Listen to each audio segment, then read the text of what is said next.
Allô, allô, allô, bonjour, bonjour la famille, j'espère que vous allez bien. Bon vendredi à vous.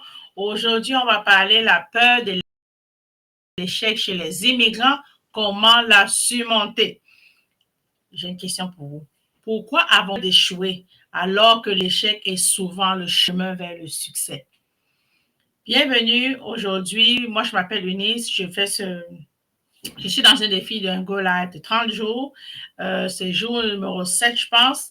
Et aujourd'hui, on va parler de la peur de l'échec. Parce que généralement, si peut-être comme vous ou comme moi, par exemple, où on a déjà eu à penser que si on échoue quelque chose, c'est parce qu'on n'est pas bon, c'est parce qu'on n'est pas vraiment la personne qualifiée. Si vous avez eu déjà à ressentir de la peur, de ne pas faire une autre action parce qu'il y avait d'abord telle chose qui s'est passée, vous n'êtes pas la seule. Moi, j'ai aussi eu à traverser beaucoup de situations où j'ai eu vraiment beaucoup peur et je ne pensais pas que j'étais capable de faire quelque chose. Mais j'ai utilisé certaines astuces que je veux partager avec vous aujourd'hui pour surmonter la peur. C'est vrai que même quand on le fait, on a comme les ballons, on a comme on ressent cette peur dans le cœur, mais il faut avancer. Comme je l'ai dit, moi c'est Eunice, je fais du marketing digital que j'ai appris, malgré que je n'avais pas d'expérience. Je suis aussi maman, j'aime Dieu. Et aujourd'hui, notre thème on va utiliser certains aspects, certains trucs de la Bible qui parlent dans le contexte de la peur. Bon, maintenant, euh, et si l'échec était en réalité une étape nécessaire pour ta réussite, que penses-tu? Qu'en dis-tu? À la fin de ce live, mon objectif, c'est qu'on puisse expliquer la peur, pourquoi est-ce que l'échec bloque de nombreux immigrants et on va vous donner, je vais vous donner la stratégie pour la surmonter. Ça pourrait être utile. Peut-être il y a d'autres outils pour surmonter la peur que vous avez eu à surmonter. N'hésitez pas de le partager avec moi, c'est avec plaisir. J'aimerais aussi apprendre et j'espère que ce moment qu'on partage ensemble, vous allez apprendre quelque chose. Si vous écoutez en direct, vous pouvez commenter, vous présenter par où vous écoutez le live, ou si c'est un replay, ou un enregistrement ou un replay, comme on le dit en anglais, vous pouvez juste type saisir replay. Bon, pourquoi avons-nous si peur d'échouer alors que l'échec est souvent le chemin vers le succès? Beaucoup d'immigrants ont pris des risques énormes pour venir dans un nouveau pays. Mais une fois sur place, ils ont peur d'échouer. Ils préfèrent rester dans leur zone de confort. Et vous savez qu'est-ce que ça donne comme résultat? On n'évolue pas. Peu d'évolution, peu d'opportunités et un sentiment de stagnation. C'est pourquoi tu vas voir après 1, 2, 3 ans, tu vois comme si tu es toujours sur la même place, comme si tu n'as pas bougé. Aujourd'hui, on va comprendre les causes de cette peur et comment la surmonter pour avancer. Les différentes formes de peur. Est-ce que je vais échouer? On va en parler aujourd'hui. Aujourd'hui, dans la partie 1, c'est en 3 parties aujourd'hui. La partie 1, pourquoi les immigrants ont-ils peur de l'échec? Premièrement, pour cette première partie, la pression familiale et sociale. On veut prouver à nos proches qu'on a bien fait de partir et on ne veut pas décevoir ceux qui comptent sur nous. S'il vous plaît, vous ne décevez personne, vous êtes simplement en train d'immigrer. Ce n'est pas garanti que le succès sera là, mais on l'a fait tous. Moi, je l'ai fait parce qu'on a la recherche d'une meilleure vie, d'une meilleure façon de faire. La solution, quand vous avez cette pression familiale ou sociale, où vous pensez que vous allez être un échec pour la famille, le conseil que j'ai pour vous aujourd'hui, acceptez que l'échec fait partie du processus et expliquez à la famille que chaque étape a des hauts et des bas. C'est important de le savoir. Le point numéro 2 qui explique pourquoi les immigrants ont peur de l'échec, le passé difficile et la mentalité de suivi. La plupart d'immigrants, à cause des choses qu'ils ont passées, dans les événements qu'ils ont eu dans le passé, et le fait qu'ils aiment être toujours en survival mode, comme on parle en anglais, sont dans le mode de suivi, c'est une des choses qui explique pourquoi les immigrants ont peur. Beaucoup viennent des pays où l'échec signifie être un zéro. Tu te souviens le fois là, quand on te donnait ton examen et quand on te dit que tu as 5 sur 20, tu as seulement toi peur de rentrer à la maison parce que tu ne connais pas la représailles que ça va donner. Puis encore, quand tu as zéro, tu penses seulement que que tu es fini, que tu es vraiment nul. Ce n'est pas vrai. D'aucuns préfèrent un petit confort garanti plutôt que de prendre des risques. Si tu penses que tu es confortable où tu es là et que tu ne veux pas prendre des risques, ça ne va sûrement pas t'aider. Il faut vraiment absolument prendre des risques pour être en mesure d'atteindre son objectif. Voici la solution que je vous propose pour ce point numéro 2, changer de mindset. Dans les pays développés dans la diaspora où nous sommes, l'échec n'est pas une fin, mais c'est une leçon. Vous allez voir, par exemple, dans le système primaire ici, on ne met plus beaucoup tel nombre sur tel nombre, mais les choses que tu as trouvées, on va juste mettre bien et les autres, on va essayer de te montrer un peu comment ça fonctionne. Donc, sans te fusquer que tu as échoué ou quoi que ce soit, mais te montrer que, OK, même si tu n'as pas réussi maintenant, il y a la possibilité pour toi de réussir dans ton prochain cours. Ça veut dire que tu n'as pas bien compris. Il faut que tu fasses l'effort pour apprendre. Quand tu comprends que l'échec, c'est comme ça, tu seras capable de le surmonter. Deuxièmement, la peur de l'inconnu et du rejet. La plupart ont peur des choses qui vont arriver. Ils se disent que, mais comment est-ce que je serai en mesure de faire face à cette situation-là?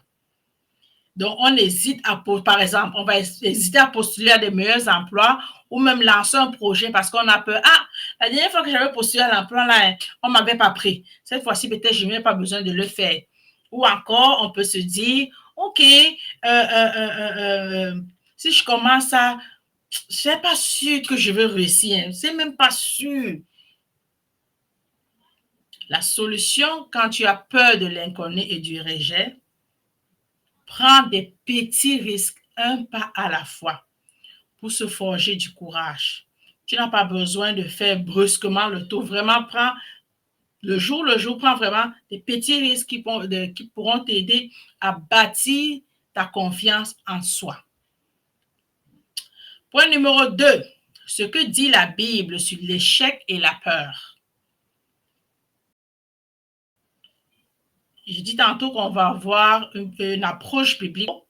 Dieu nous appelle à avancer avec foi, pas avec crainte. Si on lit le livre, par exemple, de Josée, chapitre 1, verset 9, « Ne t'ai-je pas donné cet ordre? Fortifie-toi et prends courage.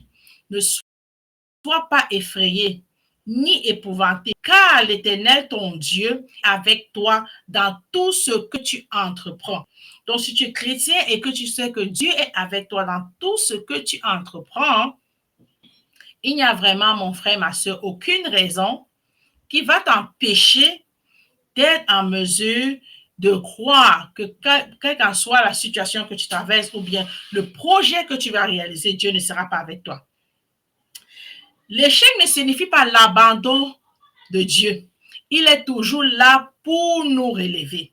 Notre peur vient souvent du doute que nous ressentons. Et moi, je vais vous poser la question, est-ce que je vais réussir?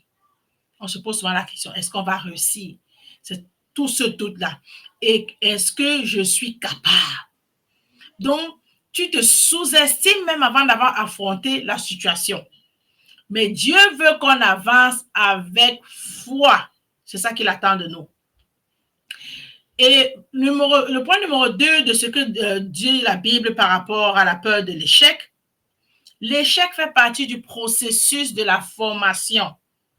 Si tu comprends ce principe-là, tu n'auras plus jamais peur de te lancer dans quoi que ce soit, aussi longtemps que tu sais que c'est une bonne direction. Tu as juste une petite conscience que c'est une bonne direction. Quand on lit par exemple Proverbe chapitre 24, verset 16, car 7 fois le juste tombe et il se relève. Mais les méchants sont précipités dans. Par ce verset, on comprend que tomber ne veut pas dire qu'on est vaincu. Ça ne veut pas dire que c'est la fin de soi. Ça ne veut pas dire qu'on ne va pas réussir.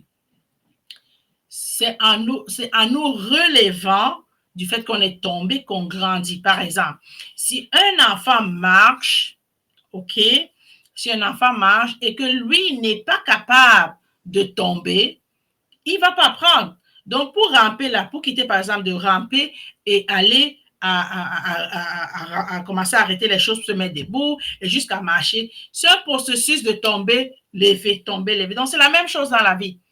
C'est vraiment c'est la même chose dans la vie. Si nous regardons les hommes de Dieu dans la vie, par exemple, tous ont échoué avant d'accomplir des grandes choses.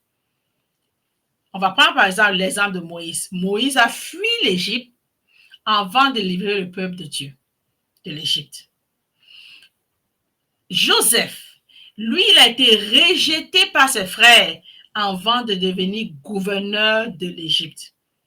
Pierre a régné Jésus, mais est devenu le pilier de l'Église. Pourquoi est-ce que Pierre avait régné Jésus? Il avait eu peur que s'il dit qu'il est avec Jésus, on va le prendre. L'échec te prépare au succès. Mon frère, ma soeur, je te répète, l'échec te prépare au succès. Donc, si tu m'écoutes aujourd'hui, on parle pourquoi est-ce que nous, les immigrants, on a peur, on met une perspective de la Bible là-dessus et on a parlé de qu'est-ce qui nous fait avoir peur. Si tu viens de nous joindre, bienvenue. Si tu vas nous écouter en replay, bienvenue également. N'hésite pas de commenter, de partager si tu sais quelqu'un qui a besoin de cette information pour avancer dans sa vie. Point numéro 3 de notre présentation d'aujourd'hui, l'entrepreneuriat est une solution pour t'aider, mon frère, ma soeur, pour sortir de la peur. Pourquoi on dit l'entrepreneuriat? C'est une clé pour dépasser la peur de l'échec parce qu'en tant qu'entrepreneur, tu es à la recherche des solutions. Tu entreprends et tu veux solutionner des affaires, des choses. Donc, en tant qu'entrepreneur, l'entrepreneuriat nous apprend que l'échec fait partie du chemin.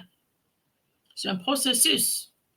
Il nous pousse à dépendre de Dieu, pas seulement d'un employeur. Donc, quand tu es même professionnel et que tu as ton petit business à côté, tu comprends que tu vas échouer, tu vas faire des erreurs. Quand on fait, ce n'est pas la fin du monde, on le fait pareil, mais on apprend des erreurs pour la prochaine fois, on s'améliore. L'échec nous permet de créer, d'innover, d'avoir du contrôle sur notre avenir grâce à l'entrepreneuriat que nous apprenons et qui nous permet de briser la peur que nous pouvons avoir en nous. Je vais prendre un exemple. Tantôt, au départ, je vous ai dit que j'ai été quelqu'un qui avait vraiment peur de me lancer en affaires. J'étais toujours celle qu'il faut que ça soit sûr à 100%, très, très sécuritaire. Mais ce n'est pas comme ça la vie. Parce que tu ne peux pas connaître la fin. La seule personne qui connaît la fin du chemin, c'est Dieu. C'est la seule personne. Mais nous, c'est juste tous les éléments qu'on a présentement à notre connaissance qu'on peut utiliser pour faire un jugement.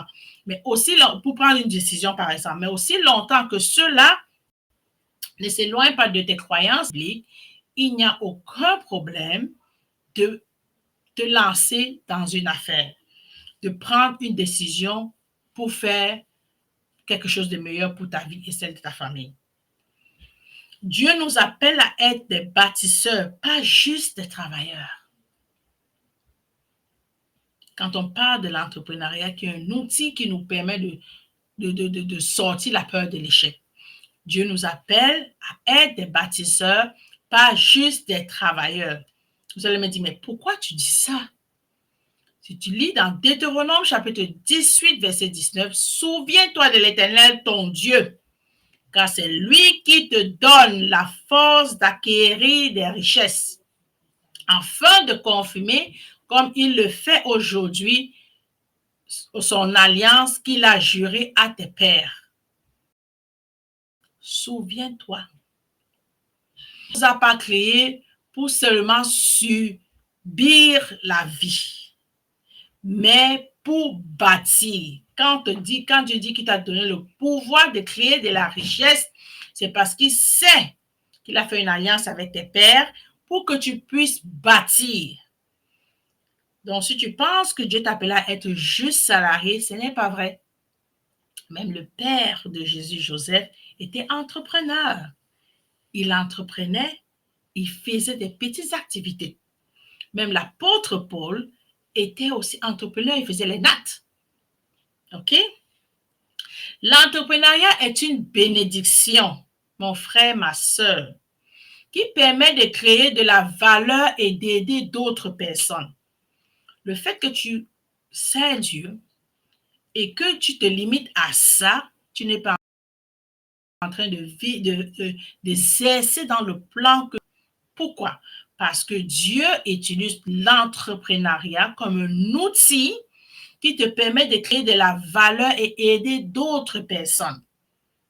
C'est ça que Dieu attend de toi. Prends des petits risques progressifs.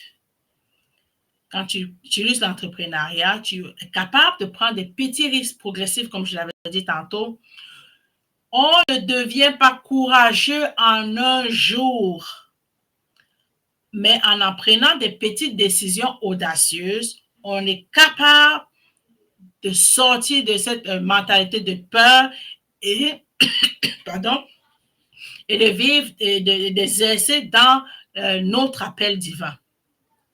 Donc, par exemple, j'ai parlé tantôt de ceux qui ont peur de postuler pour des emplois ou ceux qui ont peur de se lancer en affaires ou ceux qui ont peur de se former. Voici un exemple qu'on doit faire, par exemple. Prendre des petits risques, c'est quoi? Postuler pour un emploi mieux payé que ce que tu fais. Tu vas pouvoir sortir, c'est parce que souvent les gens ont peur d'aller parce qu'ils se disent, est-ce que je veux être capable de bien m'intégrer? Est-ce que je vais être capable de bien faire ci? Si c'est ça qui est une peur pour toi, donne-toi ce défi. Donne-toi ce défi d'abord, de postuler pour quelque chose de mieux. Et si tu as peur, c'est de lancer en affaires, en entrepreneuriat, parce que Dieu t'appelle à faire des affaires pour apporter la valeur et d'aider les autres, commence un petit business. Le digital, le business en ligne de nos jours, c'est quelque chose qui est pratique à faire parce que ça te permet d'être disponible avec ta famille, ça te permet de le faire à côté, même pendant que tu travailles à temps plein et même quand tu sais Dieu. Essaye de te former pour un meilleur avenir. Parce que quand on se forme, ça permet qu'on est capable d'aller chercher plus. Ne te limite pas pour juste... ne te limite pas simplement à tout ce que tu connais aujourd'hui. Moi, je dis toujours aux gens, aussi longtemps que tu as une opportunité d'apprendre une qualité, d'apprendre une compétence, fais-le. Moi, il y a de cela, en 2019, par exemple, je ne connaissais pas comment on faisait la peinture, mais en 2020, j'ai appris à mettre la peinture, que j'ai appris parce que j'ai vu quelqu'un le faire. Aujourd'hui, de 2020 jusqu'à aujourd'hui, j'en fais de temps en temps. On peut apprendre. Il n'y a pas d'âge d'arrêter. Donc, un récapitulatif rapide pour ce que nous avons parlé aujourd'hui et les points clés qui vont pouvoir nous aider à vaincre la peur, surtout nous, immigrants, ici à la diaspora. On doit comprendre que l'échec fait partie du chemin vers le succès. Changer de mentalité. L'échec est juste une leçon, mais pas une fin. Si tu échoues, ça ne veut pas dire que tu es un échec. Ça veut juste dire que c'est une autre façon de faire que tu devais faire la chose que tu n'as pas réussi. Il faut s'entourer des bonnes personnes et éviter des voix négatives. Quand tu sais que tu as une mission, tu as été appelé à faire quelque chose, entoure-toi des bonnes personnes qui vont t'aider à grandir dans ce que tu dois faire. Lance un projet d'entrepreneuriat pour sortir du piège de la peur. Je vous ai dit, avant que je me lance dans le business en ligne, j'avais vraiment peur. Peur de beaucoup de choses. Mais aujourd'hui, j'ai le courage, j'ai la capacité, même le Go Live que je fais, c'est un autre défi que je me donne pour sortir de ma peur de parler pour longtemps. Donc, c'est quelque chose que je travaille là-dessus. Et il y a plein d'autres choses que je travaille davantage et d'autres que j'ai déjà surmonté grâce au fait que je fais de l'entrepreneuriat digital. J'ai une question pour vous. Quel est l'échec qui vous a appris quelque chose d'important? Moi, tous les échecs, j'apprends toujours quelque chose.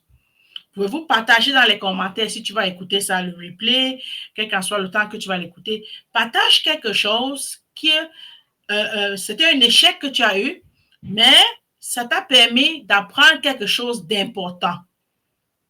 Pouvez-vous le partager? Et si vous voulez en savoir plus sur comment démarrer un projet avec confiance, démarrer une entreprise de marketing avec confiance, démarrer un projet d'entrepreneuriat avec confiance, envoyez-moi un message ou commentez et je vais vous envoyer plus d'informations. Je suis prête à vous aider, je suis prête à vous assister dans le parcours. Comme je l'ai dit, je suis coach dans le business du marketing digital, prêt à aider ceux qui sont intéressés. Les professionnels, les mamans, les papas, les jeunes qui veulent faire plus et qui savent qu'ils sont appelés à faire quelque chose pour aider la société ou son prochain, n'hésitez pas à mes inbox, je serai prêt. Vous pouvez commenter plus d'infos ou juste commenter dans les commentaires et je vais vous répondre. C'était Eunice. C'est un plaisir de vous parler aujourd'hui. Que Dieu vous bénisse. À la prochaine. Bye.